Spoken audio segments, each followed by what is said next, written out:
seems like on the majority of the seasons and franchises of Love is Blind, every season there's always one messy guy that doesn't pattern his lies properly, who ends up telling two women the same thing, and then those two women come together to realize they've been told the same thing, and then he's in deep shit. And it happens literally the majority of the seasons, and we see it happen in Love is Blind Sweden with the whole love triangle with Carolina, Emil, and Jakob. And I feel like this phenomenon happens on the show because I feel like this is what men do in the dating apps. They're dating all these women at the same time, and they're literally telling them all the same thing, copy and pasting the same message to different women. And on the dating apps, it's very rare that, the different women that you are dating are going to find out that you've been saying the same thing to everyone. And then I guess on top of that, like, the stakes for the dating apps are quite low. I feel like it wouldn't really be an issue if you found out that someone was saying the same thing to somebody else that you were dating on a dating app. Would it be a red flag? Would it be a question mark? Yes, because I feel like copy and paste messages are a red flag on dating apps, and you can definitely tell. You can definitely tell a copy and paste message. But in this environment where you're meant to be getting married, yes, it's a bigger red flag. So this is what these men do on the dating apps, right? They're telling all of these different women the same thing, but they're getting off scot-free because these women don't know each other. But in the pods, everybody knows each other, and people start speaking to each other eventually. Even though I feel like there's this weird culture of secrecy in the pods, which I don't feel is a good thing. I feel like people should be speaking. I can see why people want to kind of hold their cards close to their chest, but I feel like when people don't speak with each other, especially the women, because these men love to lie, you're gonna miss out some key information and might end up getting married to this big liar. So yeah, I feel like maybe, like I said, he's used to copy and pasting messages to women on dating apps, and there's no repercussions for that.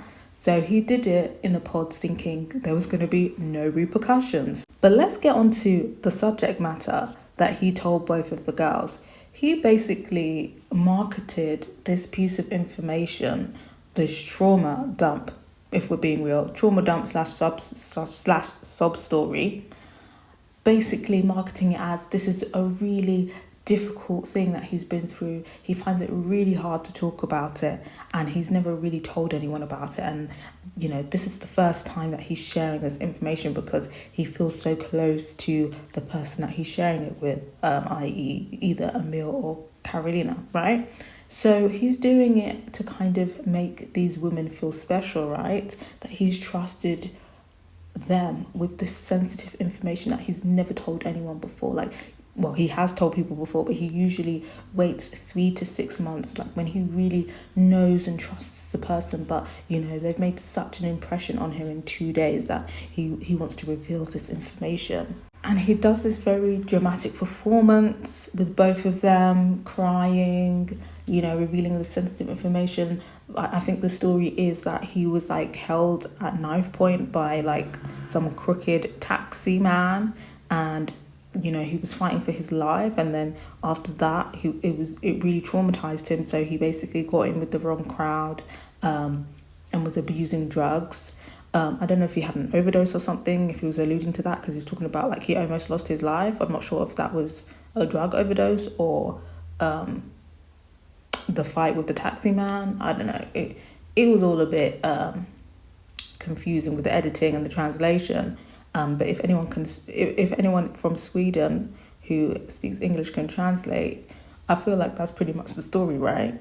But yeah, even the way that he was saying it, I was like, this is a manipulation tactic. And a lot of men use this. They will create a sob story. Usually, typically it's not this dramatic, but typically it's usually they got cheated on or something, or they love to use that one. But yeah, they'll come with a sob story to kind of speed up your emotional attachment or trauma bond with them, so that you feel kind of obligated to stay with them now that they've dumped this emotional bomb on you. I feel like if you were to like break up with someone after they told you something really traumatic, you would kind of feel bad. You would feel bad about it because like, oh my God, this person just opened up to me. And, you know, it's a lot, but I'm ignoring that because I don't want to, you know, create more trauma. So I feel like there's an element of that. But then I also feel like there's an element of you might feel for them, you might feel empathy for them, which I feel like is a tactic that they use to make you feel more emotionally attached to them. Either way, it was definitely a manipulation tactic, in my opinion. And what makes that even more obvious is literally after he told one of them he had a date with another person and he was right as rain again. So I'm pretty sure he's wearing the same outfit. So for me, like, that's just like the go-to sob story that he uses, in my opinion. So anywho, after he tells the second person in the love triangle, he tells Emil first, and then he tells the story to Carolina. Carolina now comes out and basically tells the girls that, you know, her connection, because nobody's dropping names at this point. Everybody's being very secretive. And she starts talking about, yeah, like with my connection, like we're pretty much like narrowing it down. We're breaking it off with the other people that we're speaking to who really opened up to me with this really like, you know, traumatic story. Like he says that, you know, he's never told it to anyone before, and it usually takes him 3 to 6 months to open up. And Emil was like, I know that ain't my shit. She said, excuse me, that sounds familiar.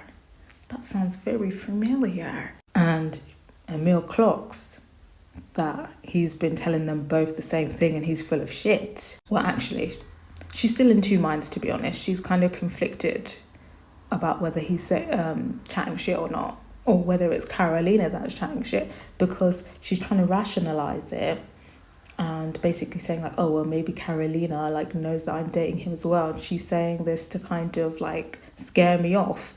And I was just thinking, girl, be for real.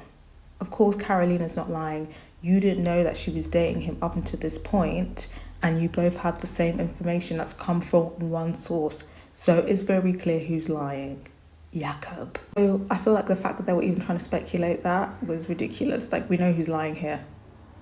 It's always the man. At this point, I'm thinking Emil's going to say something. She doesn't. She says, you know what, I'm going to wait and see how this plays out. And she goes to confront Jakob, and Jakob just gaslights the fuck out of her. And he's basically like, you know, you're being really dramatic, calm down. Huh?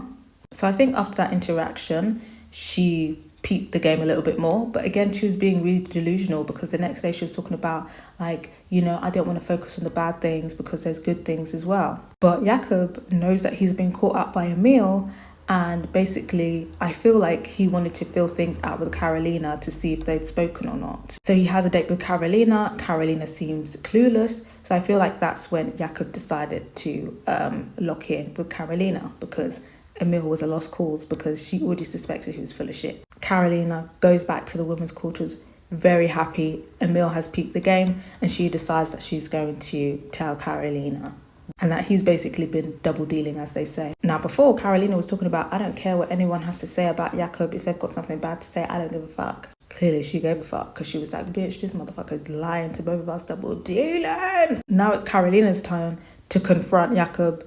He again gaslights, being completely dismissive, then kind of admits that he did something wrong. But then it's like, okay, where do we go from here? And then love bombs her. Talking about, I'm shaking, I don't want to lose you, I really love you. I'm thinking Carolina's going to stand on business. But she foreshadowed when she said, nothing anyone can say can make me not want to be with Jakob. And she decided to stick with him. Jakob basically got away with it. Terrible.